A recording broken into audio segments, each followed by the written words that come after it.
All right, physics reaction video number 78. I think this is about, horizontal projectiles. Here we go.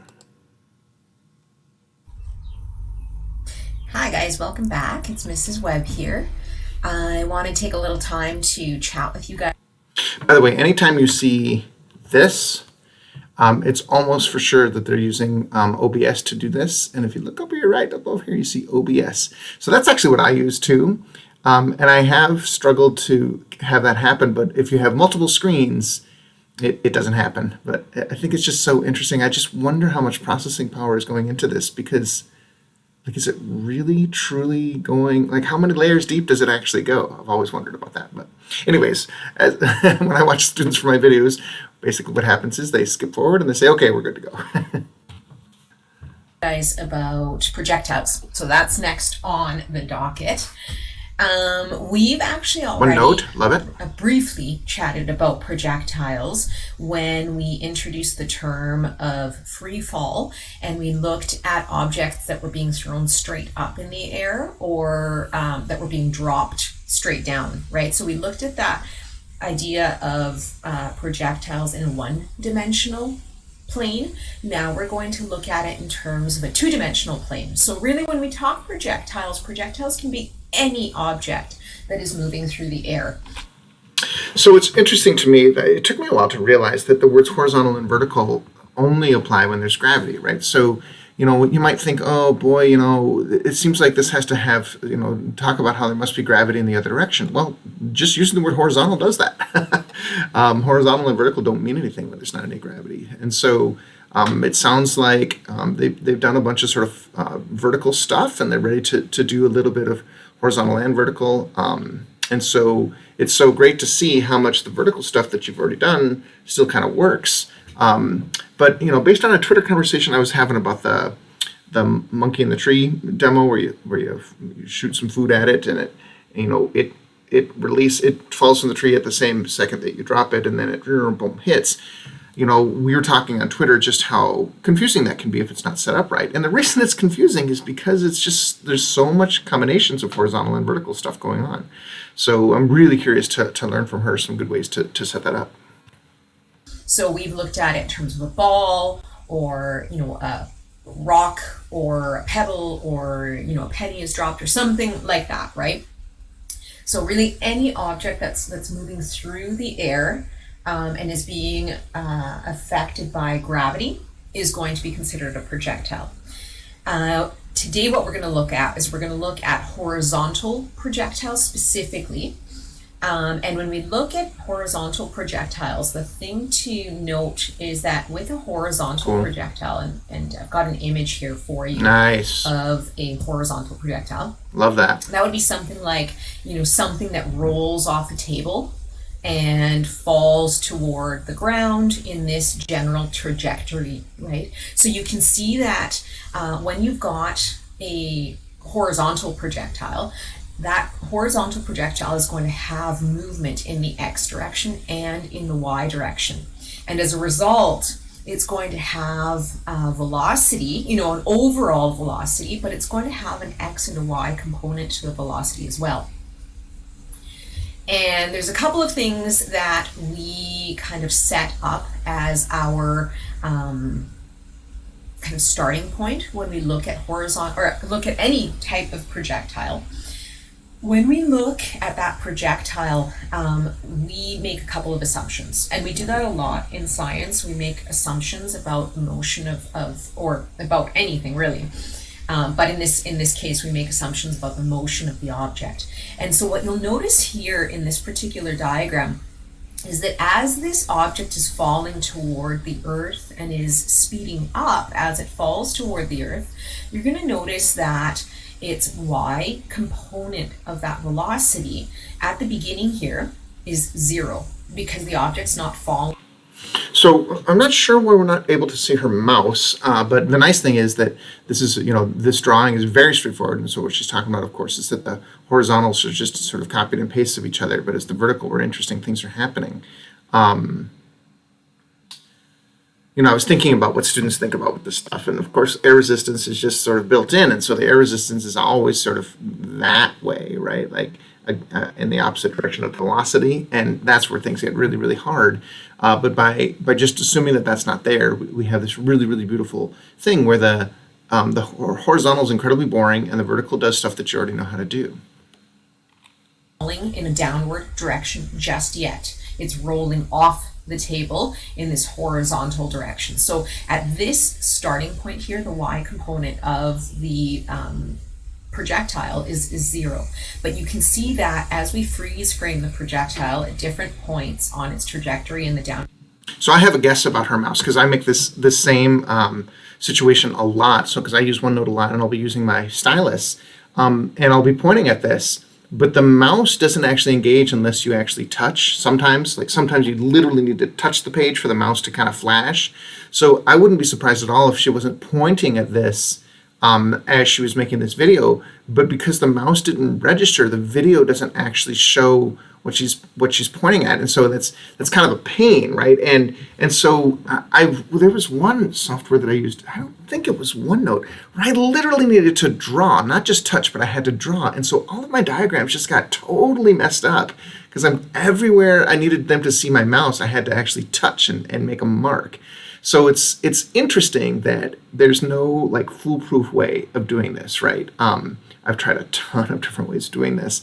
And I think that it's funny when I ask my students to do videos, I tell them, I say the number one thing is I need to hear your voice and I need to see your pointer. Whether that's they literally they'll grab their camera and they'll just video their homework. And I say, just put your finger in there. That's all I need is your finger, because if they talk for 5 minutes without anything pointing at what I'm supposed to be looking at, it just doesn't help me. And so to have them move their pointer around is interesting. So we'll see if later we're able to see her mouse some more. We definitely saw her hand, the hand shape when she was scrolling. So there's not a fundamental problem with the mouse, but my guess is it's a stylus issue. Downward motion, you're going to see that the y component starts to grow and it starts to get longer and longer as it starts to move toward the earth, as its displacement in the y direction grows. But if you compare that to the x direction, the component in the x direction, you'll notice that this arrow stays the same all the way through.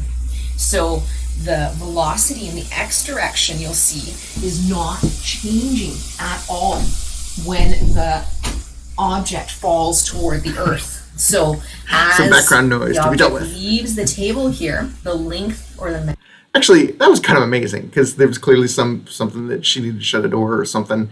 But did you hear the sentence? It never lost coherence. Man, that was really amazing. magnitude of this vector, this x velocity vector, is the same. Go back. Let's see that again. Or the magnitude of this vector, this x velocity vector, is the same all the way throughout. And the reason that happens is in the x direction, there's no real accelerated motion. We assume that the object is not being affected by things like air resistance and such. So there's nothing really impeding the x component of this velocity vector. But in the y direction, we know that gravity is continuously working in the downward direction. So in the y direction, the reason the y vector is being affected is because it's continually under the effects of gravity pulling it toward the earth. So there is a constant acceleration in the downward direction of 9.81 meters per second squared. But in the x direction, there's nothing impeding the motion. So this velocity vector is undergoing a uniform motion because the acceleration in the x direction is 0. So that's the big thing to note about 2D projectile motion, is that there's actually two separate things happening. The object is accelerating in the downward direction, but in the x direction, the object is traveling at a uniform rate. Yep. And so that's what I've summarized for you guys down here. Awesome.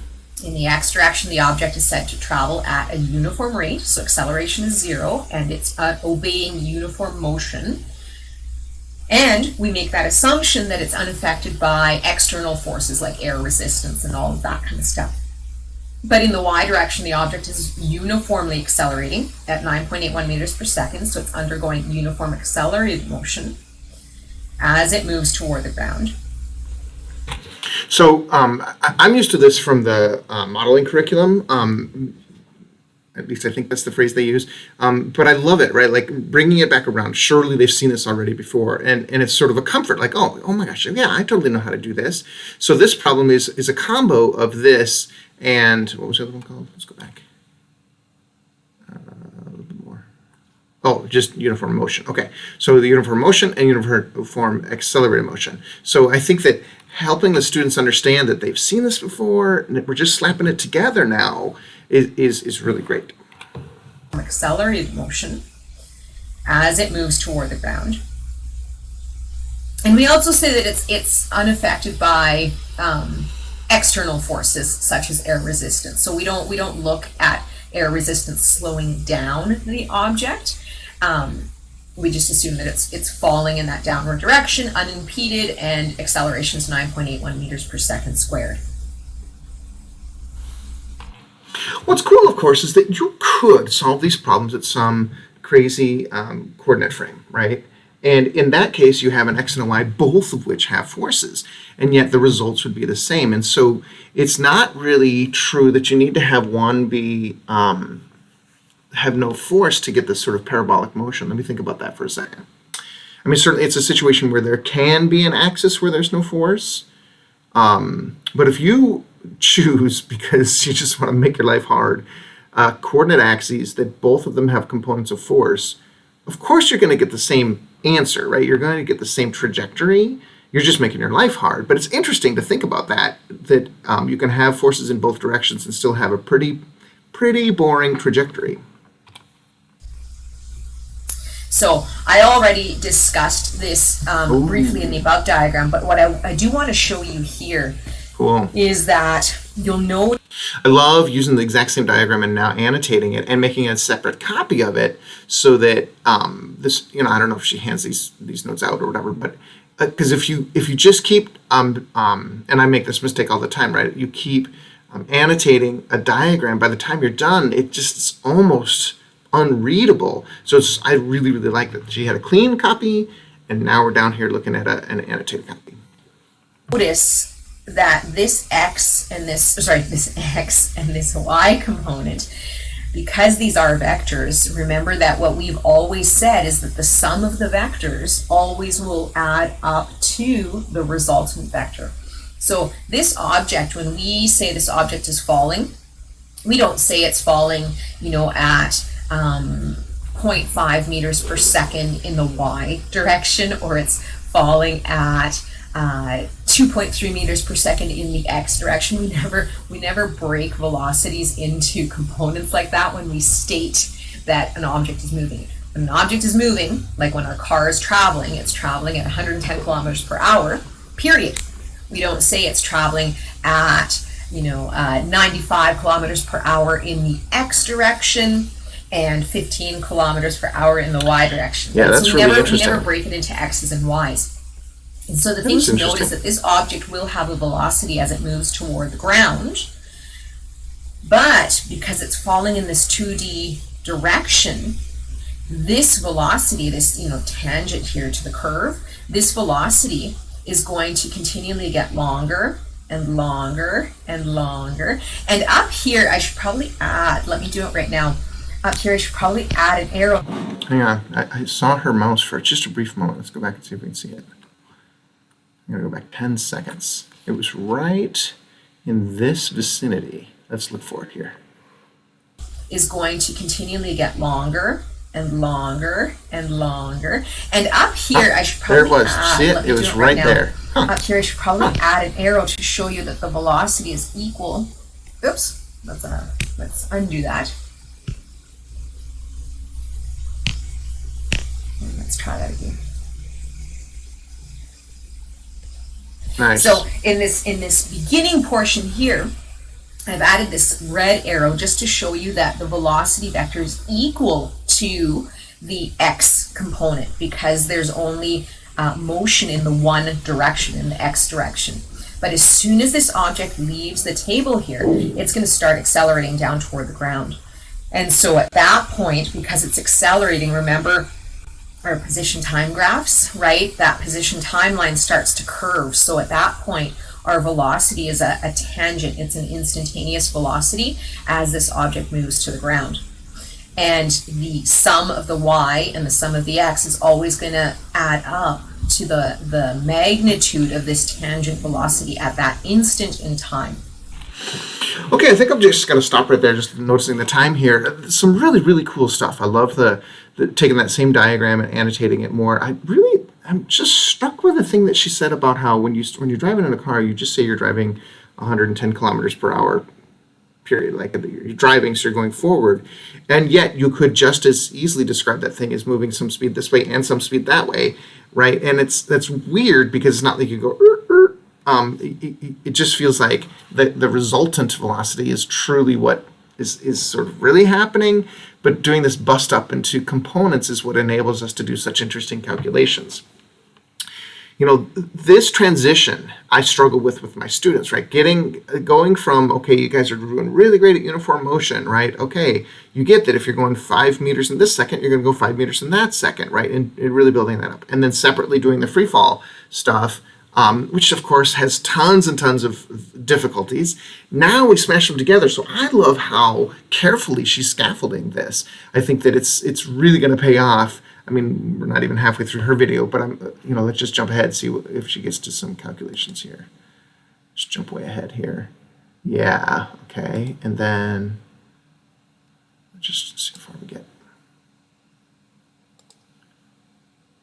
Yeah, okay. So definitely ending up doing some of these really fun problems, right?